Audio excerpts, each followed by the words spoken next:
last 5, 6, 7 years. You saw with Donald Trump attacking NATO, attacking Madisonian democracy, attacking the rule of law, attacking the free press. You saw that in Poland with the Law and Justice Party. You saw that in Hungary with Orban. Of course, their North Star was always Vladimir Putin, who was the most tyrannical. And that's all changed in the past week. My God, Poland. What extraordinary allies they are right now. You look at Hungary, even Orban came out, who would have believed it, came out criticizing Vladimir Putin.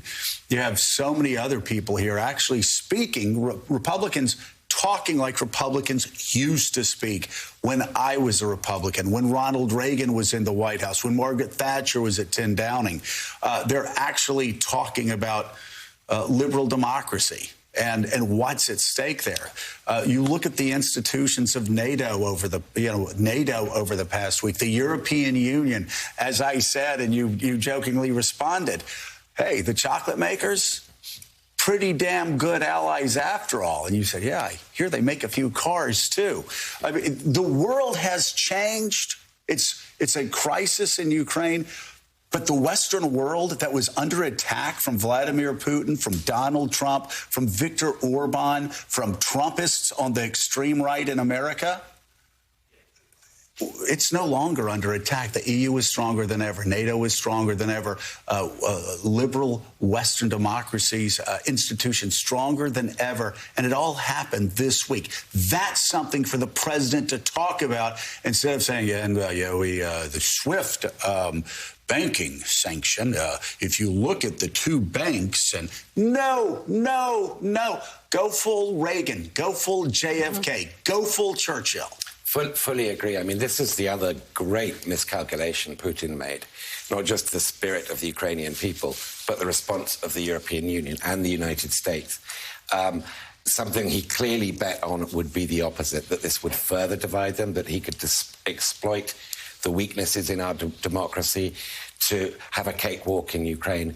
And he's achieved the opposite. I think this is, in terms of a galvanizing moment for liberal democracy, unprecedented, really, since maybe 1989. This is a 1989 moment for liberal democracy, precisely because it's a spiritual moment. This is a moral reaction we're seeing from people, that this just cannot be done anymore. And I think if Biden can harness that and put America really as the orchestrator of it, in alliance with our allies, the allies who, let's make no mistake, if Trump had been re-elected, I don't think there's any doubt that we would be halfway towards exiting NATO. Oh, no doubt. Right. I don't think there's any doubt. Now, to your point, and Ed, I'm just wondering, a question for you, Joe, if Biden tonight, and I'm thinking of Mitt Romney's comments earlier this week saying, I have morons on my team, if this moment in history and what is happening in Ukraine is a way Biden can explain to his Republican counterparts that this is why we have to come back to our democratic values, that if these people can stand up to Putin, perhaps you can stand up to a tweet from Donald Trump and come back to American values. This is the one thing that we can agree on when we see the carnage that is happening across the world. I think... What is it? As bad law, your res ipsa loquitur. I think it speaks for itself. I mean, does it? I hope that's what that means in Latin. You see some of them actually cozying up to Putin. But see, Mika, this is the problem with Twitter. You have America more united than it's ever been, really. And you'll see somebody going to a convention somewhere, somebody else saying something stupid on a television show, somebody. But, Caddy, those are the exceptions. These people have been more marginalized every day. Mitch McConnell yesterday, a blistering statement attacking members that went to him. And this is, again, these people are becoming more and more isolated because what was in vogue 6 months ago, a year ago, suddenly...